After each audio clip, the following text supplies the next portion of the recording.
welcome to the Print Soft Cover. This is Ratan Priya, and I have with me Devdutt Pattanaik, who is the author of many popular books on Hindu mythology. I have with me his new book, Bahubali 63 Insights on Jainism. Hello, sir. Hi. I would like you to introduce our audience to the concept of the religion of Jainism and why people should know more about it. Well, this is not a religious book, and this is not about, they don't have to know about it, but it would be nice to know a little bit about a idea which has emerged in India and has been around for several thousand years. And it is the place where the idea of ahimsa emerges in a very big way. So I think in India, we know about Jains mainly because people talk about Jain food. And whenever we go to restaurants, you'll hear of Jain food. And that's really a main exposure to Jainism. The second is, the name like Bahubali. When you say Bahubali, people think of a Bollywood movie which is full of violence. But I thought they should know that Bahubali was the first Jain hero, the first human being to accept the path of non-violence. And therefore, I decided to write a book because I realized most people didn't realize this name Bahubali is an ancient mythological name from India. And I decided to help them, introduce them to this idea of Jainism. And I was quite surprised that many Jains did not know so many things about their own mythology, the stories, symbols, and rituals of their own culture, the history, the geography. And there's so much to learn about Jainism that I decided to put it in a simple book. And that was the purpose of this book. So that people in India, we all talk about India and Indian culture, but they do not invest enough time in learning about it. We're proud of something that we don't know anything about. And I thought more than being proud, we should be curious about our culture. And one part of our culture that matters a lot is, I think, Jainism. Also because the Jain community is a very prosperous and successful community, contributes to a significant part of India's income tax and GDP. And we don't know much about their culture. And I think more Indians should know about different aspects of our culture, one of them being Jainism. So when you mentioned Bahubali, and in the current context, the story of Bahubali, how he fought his brother, and then he gave up the war, he gave up his kingdom and became a monk. The whole concept of power and psychological war, everything. Do you think this is especially significant in today's context when we have two wars going on and India as a country is polarized at best? So what do you have to say about that? See, mythological stories are timeless, which means they apply at every moment. It's not like today or yesterday or 100 years ago, the story of violence and non-violence would be applicable. 1,000 years ago, the story of violence and non-violence will be applicable. 1,000 years from today also, the story of violence and non-violence will be applicable. So it's not about current times. That's the unique thing about mythology.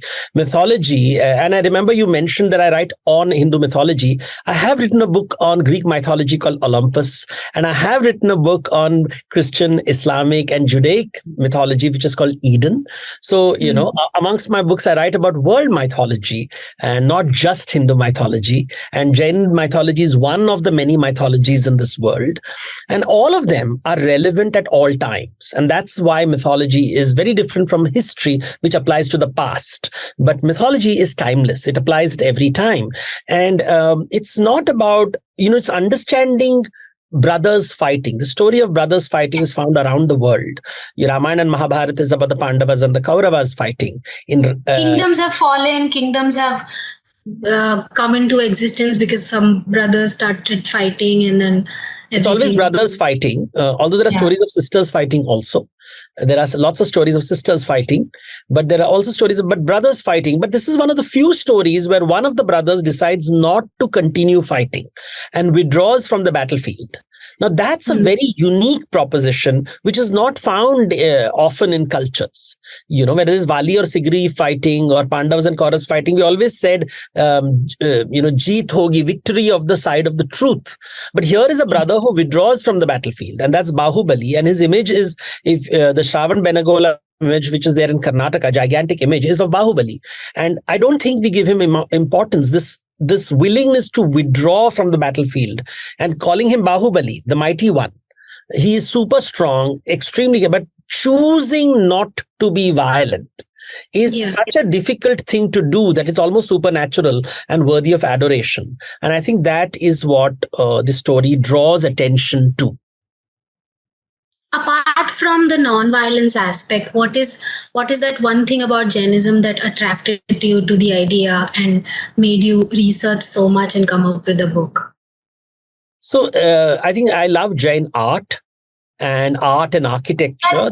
Some of that in your background? Yeah, so those are the illustrations from the book. So I illustrate my books, as you are aware of. So these are some of the illustrations from the Jain book. And I wanted to bring alive the art of Jainism. And many people, the great Jain temples of India, like Ranakpur and Udaipur, everybody talks about, there's Lal Killa, built by the Mughals in Delhi, but opposite Lal Killa, there is a temple called Lal Mandir, which is a Digambar Jain temple, which was funded apparently by Shah Jahan himself. So this whole idea of Jain temples, which were built on top of mountains like Palitana or Mount Abu. In Bombay, there are many Jain societies and there are Jain temples, and they are made of marble, and they're usually white in color, and they use gold, very different from Hindu temples. And I found Jain art very fascinating because the one in Udaipur is shaped like a boat. Yeah, that is the Ranakpur temple, which is about 30 minutes from Udaipur. When you go to Udaipur, you can either go to Nathadwara, which is the Vaishnav site, or you can go to Ranakpur, which is a Jain site. And Ranakpur is the Adinath temple, and it was built in around the Akbar's time, around 14th, 15th century, we think. And it's designed as a viman. It's designed as a plane, and a celestial plane which came to Earth. It's a fabulous structure, and I loved Jain art. So I wanted, that's one of the things that drew me very closely. Also, the fact that Jain art has not changed for 2000 years. The oldest artwork in Jainism is 2000 years old, found in Mathura. And the images, the style which is used there it's consistent. Even today, they use exactly the same style. And that consistency is something that sort of I have always marveled at. And I've seen these images even in Tamil Nadu, in Madurai, at the Samanar Hills. And they are fabulous images. And, there's something very serene and mighty about them. They are sages sitting in posture, and they're just Digambara, naked sages sitting in posture. But it's very impressive and sort of a lot of gravitas. So I think that is one of the other reasons why I wanted to explore Jainism more. So the two women who were daughters of Rishabdev, Sundari and Brahmi, I was particularly interested in their story. What you can tell our viewers about them, because it's fascinating. Yes, it is fascinating. We use the word Brahmi script. So the oldest script in India is called the Brahmi script, and it is used by Ashoka on his pillars and his edicts. But according to Jainism, that the Brahmi script comes from the name Brahmi, which is the name of Rishabdev's daughter. So Rishabdev was the father of civilization in a way. He created 64 arts and crafts that women had to learn, and 72 arts and crafts that men had to learn. And interestingly, his two daughters were Brahmi and Sundari, and he taught Brahmi the skill of writing. And he gave his daughter Sundari the art of numbers. So the art of writing and the art of numbers comes through these two women to the world. And I found this a very fascinating idea, that the art of writing and mathematics comes through the women. More interestingly, the oldest Saraswati image in India comes to us from the Jain faith. In Mathura, we found the oldest image of a goddess sitting with a book in her hand, and that comes from the Jain traditions. So the oldest Saraswati image also comes from the Jain traditions. And this whole idea of seeing Saraswati with a swan on one side and a peacock, which is very peculiar. Peacock, it comes from the Jain traditions, because the Digambar Jains choose Saraswati with a peacock, and the Shwetambar Jains prefer Saraswati with a swan or a goose. It's a hansa. And I think this idea of Saraswati, the idea of the educated woman, the idea of the independent nun comes to us from the Jain traditions. The tradition is also of, as you say, it's of samvad, not vivad, not debate but dialogue, which this is something we especially need to incorporate in our current scenario. Like, we need to internalize it in a sense that this is one thing we can learn from the concept of Jainism. Isn't that right? See, it's not just a Jain concept, it's an Indian concept. Samvidhan, the word Samvidhan, constitution. Sama as a word is very important in India. It comes from, Nisare, Gama, Padha, Nisa. So whenever a musician will go in the cycle, he'll say Sare, Gama, Padha, Ni, and then he comes back to Sa. They'll say sam hua hai. You've come back to the beginning. That is the meaning of the word sam. So whenever you're having a conversation, now the Greeks introduced the idea of debate, symposium, debate, and the Greeks brought it to India. So we know that the earliest Greeks in the northwest part of India introduced the idea of debate to India. And then we started using these words called shastrarth, and people loved debating. But the traditional Indian, even before the Greeks, we used to do Upanishad, sit under a tree and discuss things, have dialogues. When you read the Ramayana, when you read the Mahabharata, you'll see a lot of dialogues. The Upanishads, they're full of people asking questions, answering questions. There is no debate. Debate comes as a tradition only in a small group of extremely cantankerous intellectuals. But generally, Indians preferred samavad. I listen to your truth, you listen to my truth. And through this dialogue, our respective truths expand over time. So it's not that I prove you wrong and I replace your truth with my truth, which is a very Greek model and became very popular in the Middle East and spread from the Middle East to around the world. So my truth is the truth and your truth is false, versus an Indian way of saying that your truth is limited, my truth is also limited. Let's have a conversation and expand each other's truth.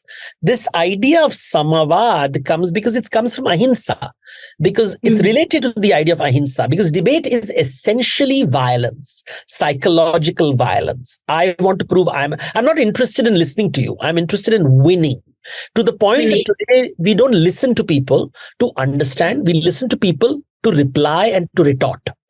So that's what is happening. When you see people writing in a comment section of a social media post, or you see people talking on a television channel, you realize nobody's actually listening to understand. We are listening to reply, retort, challenge, push back, all hinsa ki bhasha, all language. And I think Jainism centralizes the idea not just of ahimsa, but also the idea of anekantavad, which is multiple truths. There are multiple truths. I was coming to that. Yes, ekantvad. Please tell us. This idea of multiple truths, which is an Indian model, it's a very unique thing. You don't hear this anywhere else in the world. You can go anywhere in the world and they will say, they'll talk words like plurality and diversity, but they'll also say we should all agree on one thing. We should all come on the same page. But the Jains said, no, it's impossible. The tree will never think like the butterfly. The butterfly will never think like the monkey. The monkey will never think like the deer. The deer will never think like a woodcutter. A woodcutter will never think like a businessman. A businessman will never think like a warrior. A warrior will never think like a servant. Everybody is different. Men will think differently. Women will think differently. I always tell men that you have never experienced a menstrual cramp. So if you've never experienced a menstrual cramp, how can you say that you have understood the world? Because 50% of the world's population experiences the menstrual cramp. You haven't. So how can you say that you've understood the whole world? You have to be curious. And as a man with a male body, you cannot experience it. All you can do is listen to women and say when they'll tell you what is their experience of the cramp, and you can at best imagine it, but you'll never know it. And that is samavad, that is anekantavad, understanding that different people experience different things, have different viewpoints, and very different from you. And that is respecting, it's about respecting other people's views. And we don't, these two ideas is what makes the Jains successful businessmen. They're successful business because they don't want to argue with you. They want to listen to the customers. They don't want to argue. They want to hurt you. They want to make you they want to buy and sell goods in the marketplace. So they listen, and that's why they're the most successful business community in the world. There's also this thing, you can never know enough. There's always too much to know about. So they're always on the lookout for answers. Yes. So that makes you curious. See, there are only three things in this world that we seek. And as humans, we seek three things. All other living organisms seek only two things. So all living organisms in this world are hungry. So they seek food. And all organisms are frightened. And so they seek security. So whether it's a plant or an animal, everybody seeks food. They seek security. But humans have a third quality. We have curious. We are curious about the world. We want to know more and more and more. And the more we know, the less we realize. We realize how less we know.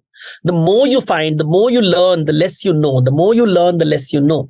And the only people who are confident about knowledge are the people who are the least curious about the world. So the truly educated man will always be in doubt, will always say that I don't know enough. I have to learn more and I have to know more. There's never certainty. There's uncertainty. And this is the hallmark of wisdom in Indian traditions, not just Jain tradition, but in Indian traditions. But in Jainism, it is amplified. They amplify it a lot. They amplify it to a very high level. Yeah, but this thing about the guru knows best, you can never know better. All these things, when you put it in the current context, we have the world of knowledge at our hand. We can Google stuff and have a solution to our problems, like in a seconds. How do you convince this generation to seek the knowledge, seek the advice or wisdom of the elder one? Do you understand what I'm trying to say? I understand. But even you see, there are people who argue with doctors because they've read something and they think they know. Yes. But, a wise man will never argue. And a wise man will never convince. He will allow you to remain stupid. People have the right to be stupid. And I think we should give them this right. We don't need to go to the Supreme Court to give people the right to be stupid. Even the Supreme Court has the right to be stupid. Everyone has the right to be stupid. I am under no obligation to make you smart, to educate you, to uplift you, to give you things that will help you live a better life. If you choose, and there are millions and millions of people who decide to spend their entire life wallowing in stupidity, celebrating stupidity, being proud of being stupid. And I think we should allow them. We should grant them this freedom. We should not carry the burden of uplifting humanity to the realm of knowledge and wisdom just because it solves a lot of problems and makes life so much better. But it's okay if people don't have it. The idea that the elder knows more is, of course, not true. Because by that logic, old people are the smartest people on earth, which is not true at all. Old people can be very stupid. And in India, they established this fact by always showing wise men as young children. Because they would say that wisdom has nothing to do with the body. It has nothing to do with its male body, female body, young body, old body. Wisdom is wisdom. You can have it we don't know at what level anybody can have it. This idea of celebrating the guru as the source of knowledge in India existed only because there were no books at that time. Yeah. And when you have no books, you go to experts, you go to people.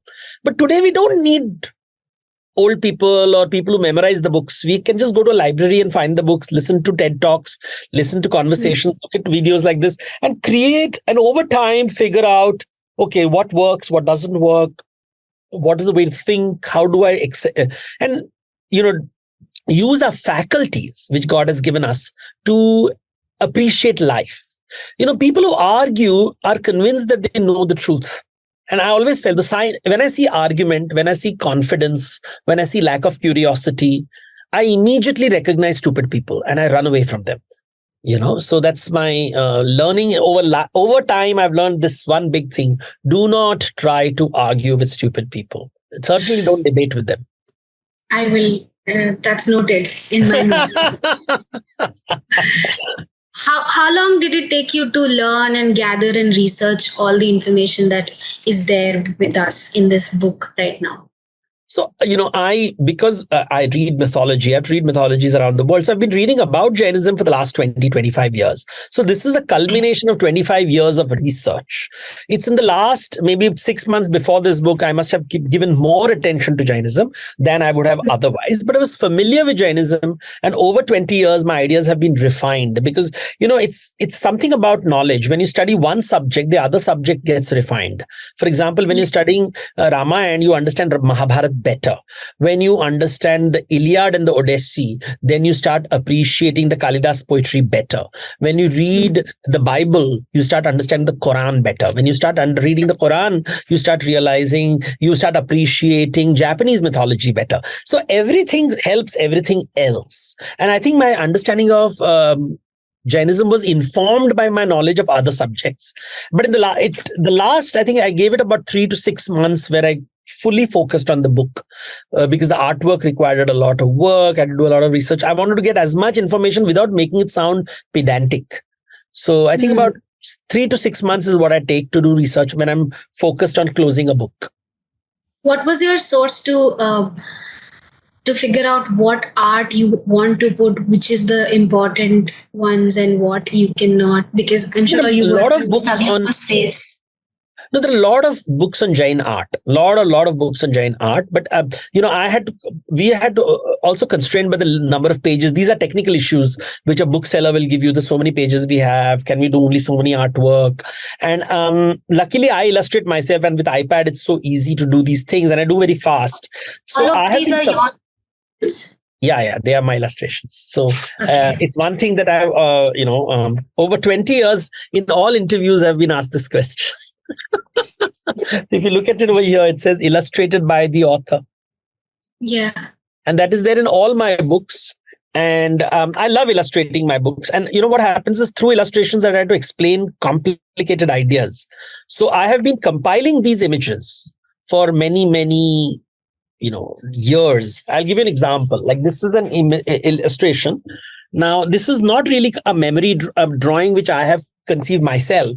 It is based on a small miniature painting, Jain miniature painting, which was done in the 13th and 14th century on the Kalaka Acharya Katha. And this found from the 13th and 14th century from North India. And the Jains were the earliest sponsors of books in India. At a time when the temples were being broken in India around 11th, 12th century, when, Turkish warlords had entered India, they were breaking temples. A lot of Jains realized that, they can't build temples. And they, as per religious practice, they are supposed to support the temple. So they came up with the idea of composing books. And this is the time a lot of books were written. And this is from one of those manuscripts, Pothi. It is called Pothi. And the Shastras were written in these birch bark manuscripts and later paper. And they were kept in Shastra Bandar or libraries, which were existing. Okay. So Jainism is one of the religions which sponsored the creation of libraries and early paintings. So a simple painting like this takes you on this journey of discovering the Shastra Bandars of the Jain community. So my last question is about the lasting values of Jainism. I'm sure you'll be familiar with this Jain Sadhvi. She's a 9-year-old who took up nunship recently. She's a diamond heiress, and there was a lot of debate about she's a child, how she doesn't know better and that sort of thing. So what's your opinion on that? Because she's definitely influenced by the values of Jainism, and it's her choice, obviously.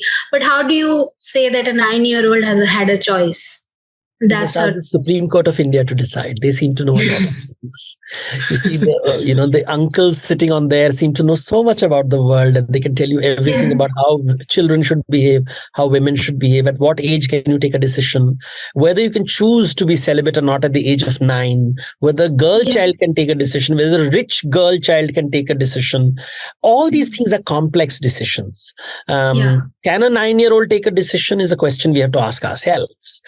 Can a Jain 9-year-old take a decision is a question. These are difficult questions to answer. In the faith, it is very much possible.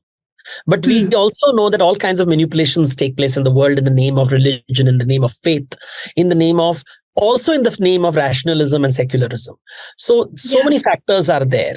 And the fact that she comes from if she was not from an extremely affluent family, would we even notice this news? We won't notice, we wouldn't have noticed, right? If she was from a poor family, we wouldn't have bothered, so the fact that we still in our country have child marriage, where children do not take the decision to marry, but they are forced to marry, and even the state seems to be quiet about it. We live in a country where women are within marriage are forced to endure marital rape, which is not recognized by the state. In the same way, in such a society, if a young child decides to become a nun, whose problem is it? Yeah.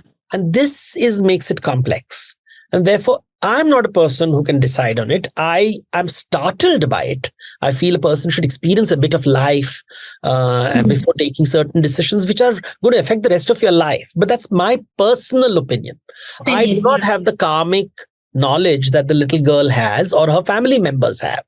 Good or bad, there is a karma which somebody is writing out there. And we have a state which is completely silent about it. So, for the people who believe the state will solve all of life's problems, I think these are good case studies to present. Thank you so much for this riveting conversation. It's a very different topic to explore and a very fascinating one. There are stories of war, love, family, siblings, and everything. This book, Bahubali 63 Insights into Jainism. Thank you so much. Thank